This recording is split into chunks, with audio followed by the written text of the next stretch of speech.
What would it take to stop the runaway train of success that is the PlayStation 4? Hot take! So the PlayStation 4 is the king of the consoles. It's on the very top of the mountain right now, with the two other consoles kind of vying to, maybe nibble a little bit at what the PS4 is doing. Yeah, right now the PlayStation 4 has the most console sales, and they've got the most software sales, simply because they have the most people in the market that actually own the consoles right now. And even though from month to month we see that Sony kind of has some competition coming in when it comes to Nintendo, typically where Nintendo has a couple of really high-selling games, Sony is selling everything else. Like, it's not just, they don't have the top 5, they've got the top 30 type of thing. Right, it's pretty crazy. And it varies from country to country. We can't say a blanket statement, because in Japan the Switch is doing quite well as far as software sales are concerned. But on a whole, the PS4 is the dominant console right now. So today, Shane and I would like to talk about, what could happen possibly in this last 1/3 of the console life cycle, supposedly, that could knock down the king, to take down the king. The king took itself down. Yeah, because we've been there before. We've seen really popular video game systems that were doing really well in the market just seemingly die all of a sudden one year. Yes, and this is the kind of stuff that does happen. These are things that change throughout the marketplace that eventually kind of harm a system overall. Now, there are traditional life cycles of a video game system where they're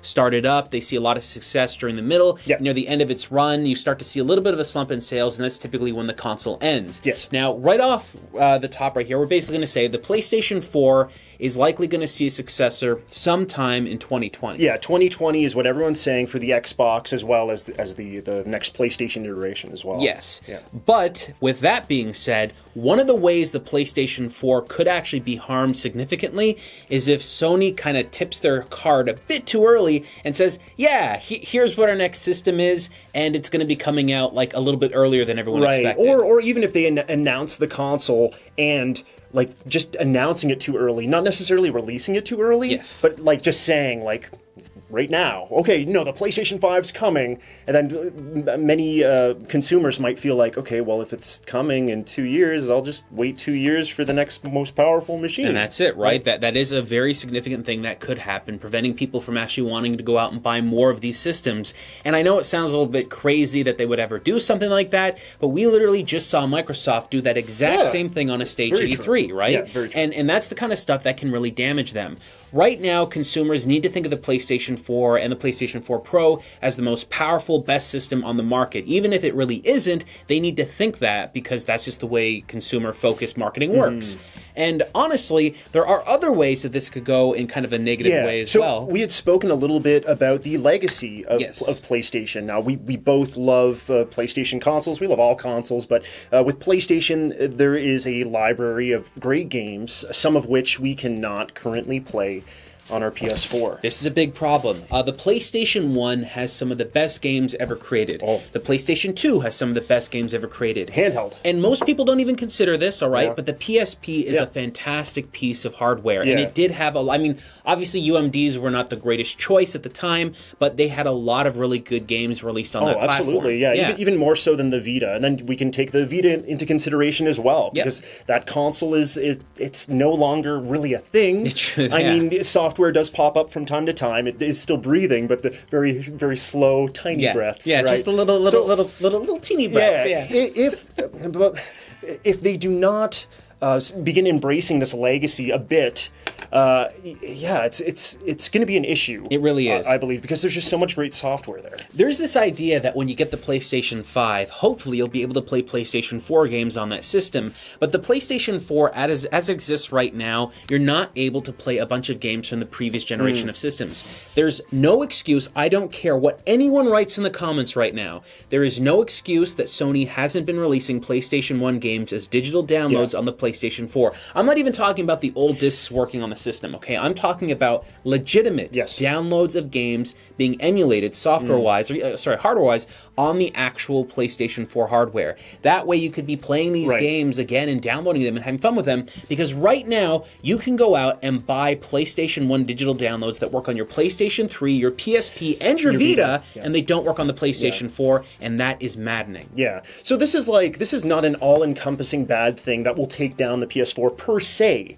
but this is like one of maybe a bunch of steps that could be an issue. Because right now, yes, we don't have the backwards compatibility physically or digitally that we want to see, but that the console's still selling very, very well. No, right. Here's the thing, right? There are a bunch of games that have been released on those older platforms that would make really cool forward leaps, and now there are some PlayStation 2 games that have made their way onto the PlayStation 4 marketplace, but those games are not really the same. They've been modified slightly, and all I'm saying is you just introduced some kind of idea there where we can go back and get games. It would be a great thing. Next E3 or sometime down the month, a couple of months now, they just go, hey, now we're taking all those PlayStation games you already bought, bringing them forward, and all these new consumers that didn't buy the PlayStation 3 and bought the PlayStation 4 can now get into downloading and buying original PlayStation 1 games on the marketplace. Because that would show more awareness from Sony, and that's something that I'm looking for, that they've seen what their competitors are doing right now, because Microsoft has that big push of taking older software and being able to run it on their hardware, and people love that. It's a great way to play those older games. If they don't embrace their legacy and take other missteps along the way, then we could see some problems with the software in the future. It can definitely hurt them. Yeah, if it doesn't sound like anything that's really serious at this current moment, because they are still seeing growth and they are seeing sales. But the moment we start to see other companies really take a huge forward push in backwards compatibility, like we're seeing with Microsoft, and maybe if the Switch does change with their offerings for their digital service, and then Sony's the only one out there not doing it, it can cause untold damage. They need to be able to start supporting their previous catalog as soon as possible, because it would make the most sense. It would bring a lot more people to the system as well. So that's one of the things that we could point to that could be a misstep that could add to a big loss for the PlayStation 4 brand. What about PSVR? Well, this is the thing, right? We're seeing Microsoft not really focus on VR. We're not seeing Nintendo really focus on VR. We're mostly seeing PC manufacturers and new companies in the VR space focus on that. Sony is one of the only traditional gaming companies that has been making a VR-focused console or a device, and it's not really working. I mean, they're selling some, but every time I talk to somebody that uses a PSVR, they're not engaged with it or it just sits to the side. Many people say that if you're going to play the system, you should be playing it on the PlayStation 4 Pro, not the original PlayStation 4. Yeah, there's some barriers. There's so many barriers there. It is like the best consumer way to get into VR, but one of the problems is that they're really not either putting enough effort into it or they're putting too much effort in a weird way that it's not coming back to them. Right. So you feel like if they continue to push the device and put a lot of money, a lot of the different developers that could be making other sort of titles that are not PSVR exclusive, that could be a big issue if they do that push. Like the new Tetris game is being positioned as a PlayStation VR experience, and a lot of people are looking at it like that, but to me, that would have been a great experience on the Vita. That would have been a great experience anywhere else, as well as just the PlayStation 4 by itself. To see it constantly get rung as being a PlayStation 4 VR game, I mean, I'm so confused.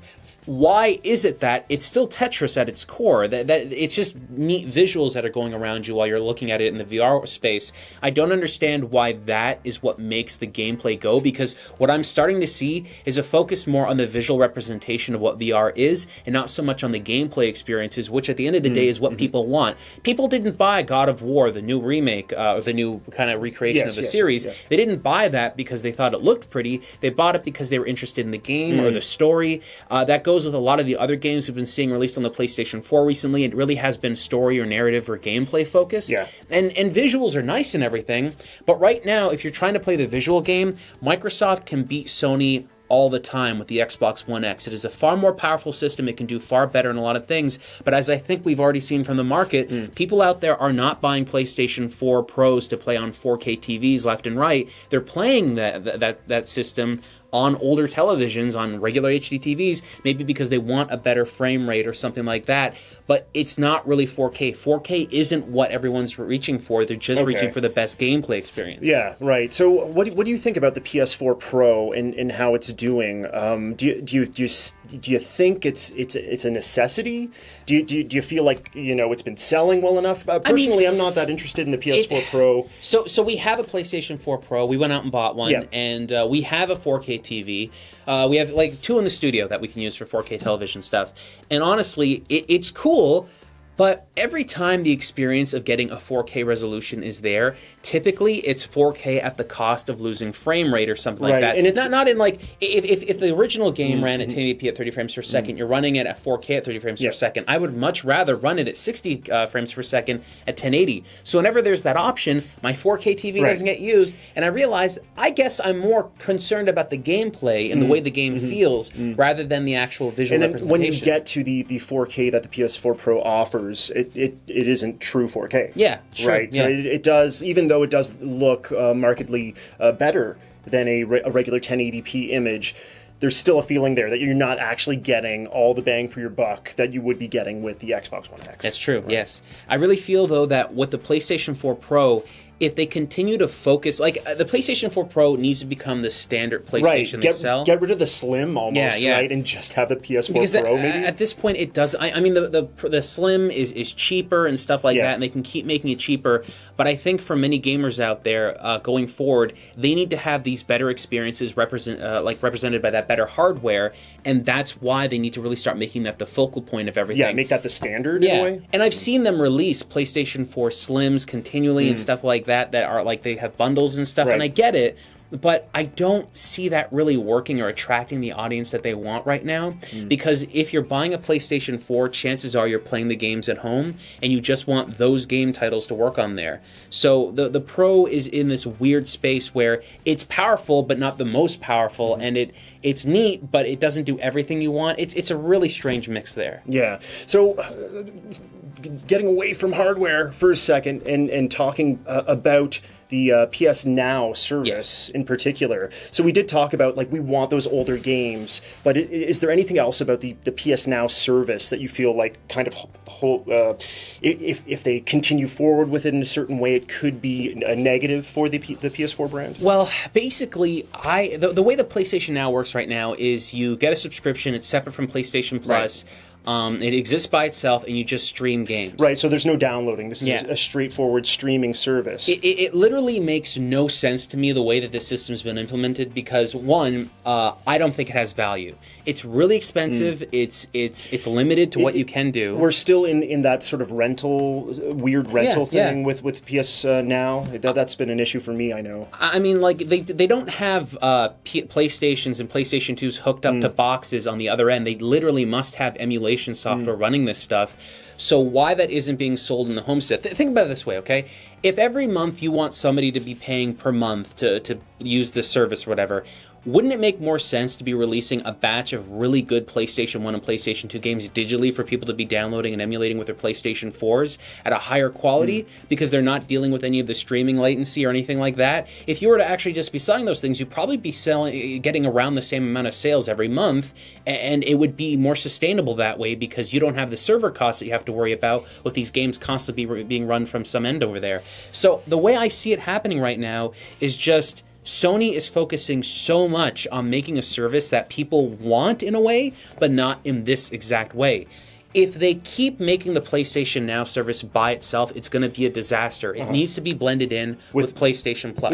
Yes, I agree. So yes, if we have that PlayStation Plus integration, I said PlayStation Plus, PlayStation Plus integration, you buy in right away, you can play online, and then you can not just rent games, right? You should have like a Netflix-like subscription service where you can play all those classic games. Everything's there, you know, even if they would have to like pump up the price of PS Plus even just a touch to compensate for all the work that's going into it. Which isn't something I'm very happy with, but it makes sense in the long term. More so than the Now service, which I believe is being underutilized, or it's just... It's literally, it's old. It's old ideas, old methods, old concepts, and it continues to not evolve. And if it stays like that, it's going to damage When I first heard about the service, I thought it was going to be that Netflix-like service, and I was really excited. I was like, man, I get to play all these old games from PS2 and PS3 and PS1 and Vita and PSP at any time. Like that's what we all want from each of these consoles. We want that sort of just like open library where you walk in the door, you find your favorite titles, and then you just go. You stop playing whenever you want. You don't have to worry about rentals. You don't have to worry about time limits. You don't have to worry about specific pricing. Those are all things that are making the service just, to me, useless. Yeah. And I really feel that Sony lately, obviously they're on on top right now. But being on top is one of the key ways to get yourself lost in the next generation, because basically by not listening to the consumers, which they largely haven't been lately, they are being kind of domineering when it comes to their presence in the market space. If they continue that up, just like they did with the PlayStation 2, the next generation is going to come around and the consumers are going to go somewhere else. I mean, we can point to something as simple as news we've reported on previously, where there's a walled garden between people playing Fortnite. Right? That's just one example of them. They've heard the outcries because Sony has released statements about these things, but they haven't done anything about it because we're king. It's fine. We'll just push forward and this will go away. And if they keep that attitude, it is going to hurt them in the long run. Realistically, the way that this works now is that all these video game systems are being developed that are so close to being created like video game PCs now, right? Like gaming computers and stuff like that. And the consumers are seeing more complex methods to playing their video games every single day on systems. It will get to the point that if PlayStation continues on this path and doesn't really simplify things and make things easier and listen to the consumers, they're going to push them away to something like the PC, and they will never come back. Do we think the PS4 is going to fail in the next 2 years? No. I doubt it. No, it would be very difficult for them to do that.